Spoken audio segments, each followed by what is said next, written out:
Hello बच्चों, कैसे हो आप? आशा है सब लोग ठीक ठाक होंगे। आज से हम नया टॉपिक पढ़ रहे हैं, हेलो एल्केन्स और हेलो एरीन्स वाला। इस बार बच्चों आपने देखा होगा कि जो 12th क्लास उत्तराखंड बोर्ड के लिए स्पेशली जो हमारा परीक्षा प्रश्न पत्र है 2026 का, उसमें कई प्रश्न जो हैं वो नए तरीके से पूछे गए हैं।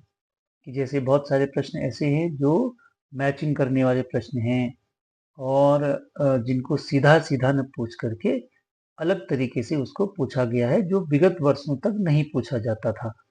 तो इसलिए आपको इस बार जब बोर्ड परीक्षा की हम तैयारी करते हैं, तो बोर्ड परीक्षा के लिए आपको जैसा कि ध्यान है कि बोर्ड परीक्षा के लिए जब हम तैयारी करते हैं तो पहले ही दिन से हम उसकी तैयारी करते हैं। तो आज से हम ये नया चैप्टर शुरू कर रहे हैं 2027 26 27 का जो हमारी बोर्ड परीक्षा होगी उसके लिए कर रहे हैं। तो पहला चैप्टर हमारा है, तो इसके इसके माध्यम से हम विशेष रूप से इसके थ्योरी के साथ साथ में आपको ऐसे प्रश्नों का अभ्यास कराएंगे कि ताकि आप परीक्षा में उन प्रश्नों का उत्तर दे सकते हो। इसी के साथ साथ में हम ऐसे प्रश्न को करेंगे, क्योंकि ऐसे प्रश्न क्या है, अधिकांश जो इस बार का प्रश्न पत्र यदि आप देखेंगे 2026 का, उसको अवश्य देखिएगा। उसमें आपको ये मिलेंगे कि दो दो नंबर के ऐसे प्रश्न कई पूछे गए हैं, जो बहुत आसानी से, जिनको मिलाना है, ए खंड और बी खंड को मिलाना है, और जिनका उत्तर आपको केवल एक एक शब्द में, एक एक अंक में, एक एक शब्द में लिख करके, जो कि आधे आधे अंक का एक प्रश्न होता है, तो ऐसे ऐसे करके चार खंड उसको मिला करके दो दो नंबर के प्रश्न बने हैं। तो ऐसे प्रश्न जो होते हैं वो एक तो नंबर अच्छे देने वाले प्रश्न होते हैं, उनमें लिखना कम होता है, और ये बड़े अच्छे स्कोरिंग प्रश्न होते हैं। और ऐसे प्रश्नों को बनाने के लिए ये आवश्यक होता है कि आपके कॉन्सेप्ट बहुत क्लियर होने चाहिए। तो ऐसे प्रश्नों का हम कैसे तैयारी करेंगे, कैसे वो प्रश्न में हम महारत कर सकते हैं, उसका हम वर्ष भर अभ्यास करेंगे। हमारा प्रयास रहेगा कि हर चैप्टर को इसी तरीके से तैयार करेंगे, और उन प्रश्नों को भी हम इसी प्रकार से तैयार करेंगे। तो आप बने रहिएगा हमारी वीडियो में। जो बच्चे हमारे साथ हमारे स्कूल के अलावा अन्य क्षेत्रों से जो बच्चे इस वीडियो को देखते हैं, वो कृपया करके हमारे चैनल को जरूर शेयर कीजिएगा, और अपने साथ के जो बच्चे आपके 12th क्लास में जो विज्ञान वर्ग के जो बच्चे हैं, उन बच्चों को भी इसको चैनल को सब्सक्राइब कीजिएगा, ताकि हमारी वीडियो, जिस तरह से हमारी कक्षा आगे को बढ़ती रहेगी, आपको नए नए क्लासेस, नए नए टॉपिक पर और नए नए चैप्टर्स की वीडियो आपको मिलते रहेंगे। तो आज हम शुरू करते हैं हेलो एल्केन्स और हेलो एरीन्स वाला ऑर्गेनिक वाला पार्ट। तो जैसे कि आपको पता है कि कार्बनिक यौगिकों का जो मूल परिवार हमारा होता है, उसको हम हाइड्रोकार्बन्स कहते हैं। आपने कक्षा 11 में हाइड्रोकार्बन्स के बारे में पढ़ा होगा। हाइड्रोकार्बन, जैसे कि नाम हम कहते हैं हाइड्रोकार्बन, कि जो हाइड्रोजन और कार्बन से मिलकर के जो बना होता है वही हाइड्रोकार्बन होता है। सामान्य रूप से हाइड्रोकार्बन का एक बेसिक जो उदाहरण होता है हमारा, वो होता है CH4, जिसमें कार्बन और हाइड्रोजन है। बाकी जो कार्बनिक यौगिकों को हम पढ़ते हैं, जैसे अभी हम हेलो एल्केन्स, हेलो एरीन्स पढ़ रहे हैं, फिर हम एल्कोहल्स पढ़ेंगे, एल्डिहाइड्स पढ़ेंगे, कीटोन्स पढ़ेंगे। तो ये तमाम जितने भी कार्बनिक यौगिकों के अन्य जो क्षेत्र होते हैं या अन्य परिवार जो होते हैं, वो इन्हीं का व्युत्पन्न इनको माना जाता है। व्युत्पन्न का मतलब ये होता है कि वो हाइड्रोकार्बन से ही उत्पन्न होते हैं, उन्हीं से मिल करके बने होते हैं। कहने का मतलब हम इसमें भी अभी आगे उदाहरण देख करके आपको समझाएंगे कि कैसे जो है वो इसी से मिलकर के बना होता है। यानी व्युत्पन्न का मतलब होता है कि उसमें कुछ भाग आपके मूल जिससे बना हुआ है हाइड्रोकार्बन, उसका भाग होगा, और बाकी जो भाग होगा वो किसका रहेगा, वो जो है आपके नए वाले परिवार का रहेगा। तो हेलो एल्केन और हेलो एरीन्स की अगर आप परिभाषा की बात करते हैं, तो इस सीधे शब्द में हमने कुछ लिखा है कि एलिफेटिक अथवा एरोमेटिक हाइड्रोकार्बन के ऐसे व्युत्पन्न जो किससे बनते हैं, हेलोजन परमाणु के विस्थापन से बनते हैं, उनको क्रमशः हेलो एल्केन व हेलो एरीन्स कहते हैं। कहने का मतलब हुआ कि जो एलिफेटिक हाइड्रोकार्बन है, उसमें से उसमें से यदि हम हेलोजन परमाणु को, उसके हाइड्रोकार्बन में से हाइड्रोजन को हेलोजन परमाणु के विस्थापन से बना देंगे, और हेलो एरीन्स में भी उसके हाइड्रोजन को अगर हम हेलोजन परमाणु से विस्थापित कर देते हैं, तो उनसे बनने वाले यौगिक को हम क्या कहते हैं, हेलो एल्केन्स या हेलो एरीन्स उनको कहा जाता है। ये एक उदाहरण से इसको समझते हैं। अब इसमें देखिए, जैसे हमने हाइड्रोकार्बन को लिखा हुआ है आर और एच, आर एच लिखते हैं ना, सिंपल भाषा में उसको आर और एच लिखते हैं।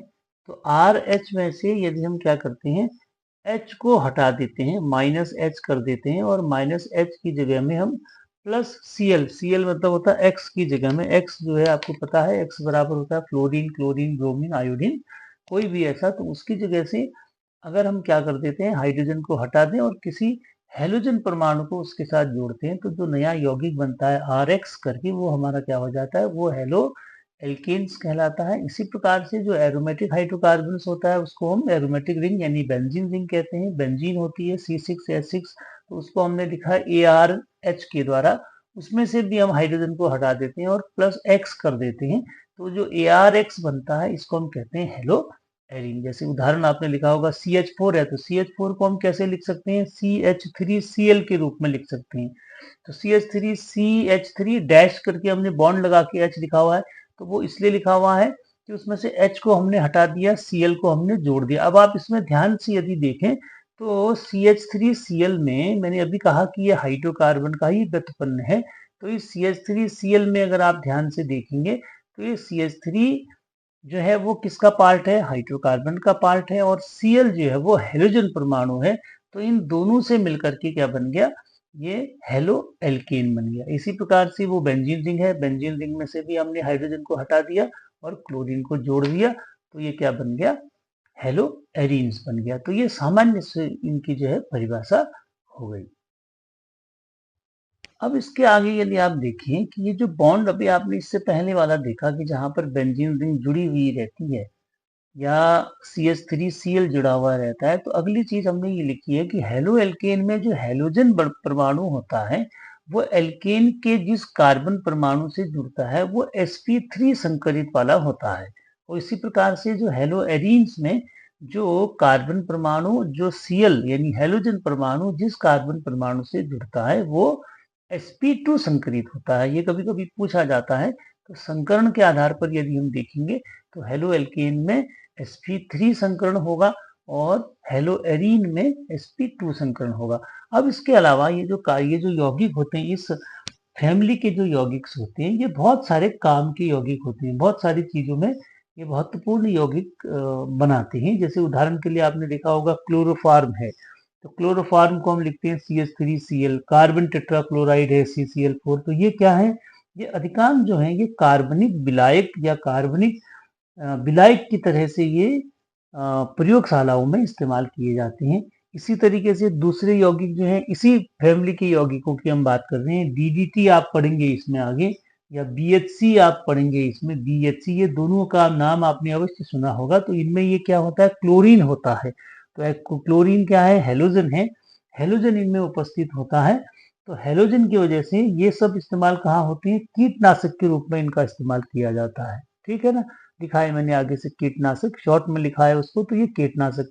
इसी प्रकार से आपने एक और इम्पोर्टेंट चीज देखी होगी, फ्रेऑन गैस आजकल बड़ी प्रचलित है, फ्रेऑन्स करके, जिसको हम कहते हैं क्लोरोफ्लोरोकार्बन्स, है ना। आपने देखा होगा कहाँ पे इस्तेमाल होता है, प्रशीतक, प्रशीतक मतलब होता है जो आपका फ्रिज वगैरह जो होते हैं, रेफ्रिजरेंट होते हैं, रेफ्रिजरेटर जो हमारे पास होते हैं उनमें इस्तेमाल होता है, या हम कह सकते हैं कि जो AC वगैरह होता है उसमें भी इसको इस्तेमाल करते हैं। तो क्लोरोफ्लोरोकार्बन का एक ड्रॉबैक है, एक उसका नुकसान भी है, आजकल हम देख रहे हैं। उसका नुकसान क्या होता है, उसका नुकसान ये होता है कि उससे हमारे वायुमंडल में क्या हो रही है, गर्मी बढ़ रही है ना। क्लोरोफ्लोरोकार्बन से क्या हो रहा है, गर्मी बहुत ज्यादा बढ़ रही है। तो AC में इस्तेमाल होता है और फ्रिज में इसमें इस्तेमाल किया जाता है, प्रशीतक के रूप में इस्तेमाल होता है।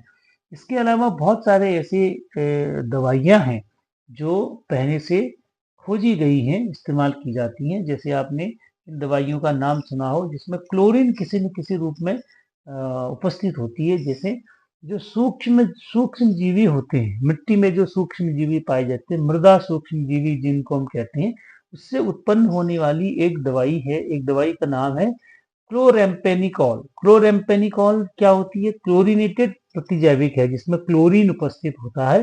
तो इसको एंटीबायोटिक के रूप में इस्तेमाल किया जाता है, या टाइफाइड किसी को हो जाता है तो उसके इलाज में इसको इस्तेमाल किया जाता है। इसी तरीके से दूसरी एक और दवाई है जिसको आपने कभी नाम सुना होगा, क्लोरोक्यून करके। क्लोरोक्यून क्या है, ये संश्लेषित हैलोजन यौगिक है क्लोरोक्विन। इसका इस्तेमाल मलेरिया के उपचार में किया जाता है। ठीक इसी तरीके से एक और चीज है हेलोथेन, किसको हम कहते हैं, इसका उपयोग जो शल्य चिकित्सा होती है यानी ऑपरेशन वगैरह जहाँ पर किए जाते हैं तो वहां पर पेशेंट्स को बेहोश करने के लिए निश्चेतक के रूप में उसका इस्तेमाल किया जाता है।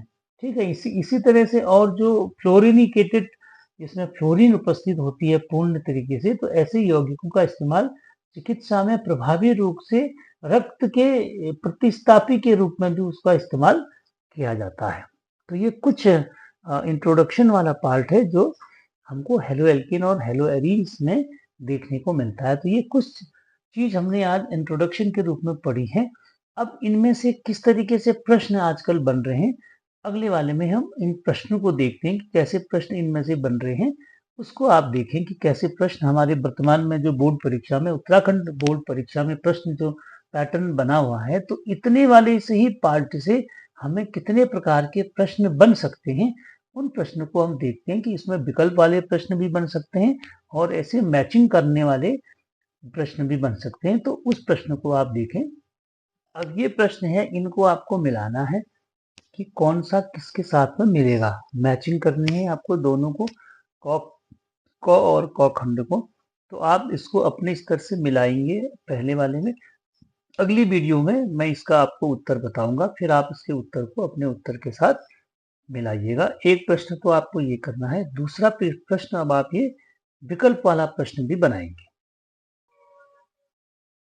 और बच्चों, आपको ये वीडियो अच्छी लगती हो और आपको ये प्रश्न ऐसे लग रहे हैं कि आपकी परीक्षा में ये प्रश्न आ सकते हैं, आपसे इसको मदद मिल सकती है, तो आप अवश्य चैनल को सब्सक्राइब कीजिएगा, अपने दोस्तों में इसको शेयर कीजिएगा। और आप किसी तरह का कोई और चीज़ इसमें सीखना पढ़ना है या आपको लगता है कोई दिक्कत है, तो आप मुझे इसमें कमेंट्स भी कर सकते हैं। ये जो वीडियो हम स्पेशली बना रहे हैं, मैं ये अपने बच्चों के, जो हमारे क्लास के जो बच्चे हैं, वो स्कूल के अलावा अपने घर में जाकर के थोड़ी सी प्रैक्टिस कर लें, उस प्रयोजन से मैं इसको बनाता हूँ। लेकिन ये है कि इसके साथ-साथ इस वीडियो से जितने बच्चे हमारे उत्तराखंड बोर्ड के रसायन विज्ञान की, केमिस्ट्री के 12th क्लास के जो बच्चे हैं, जितने अधिक से अधिक बच्चे इससे लाभ ले सकते हैं, उतना जो है इसका बनाने का हमारा सार्थकता उसकी उतनी अच्छी रहेगी, उतनी ज़्यादा बढ़िया बन जाएगा, जितने अधिक बच्चे इससे लाभ ले सकते हैं। तो जितने बच्चों को ये वीडियो दिखती है और आप लोगों को पसंद आती है, तो आप लोग इसको अवश्य शेयर कीजिएगा। अगली वीडियो में हम इसके पहले उत्तर पर चर्चा करेंगे, फिर हम अगला वाले पार्ट को पढ़ेंगे।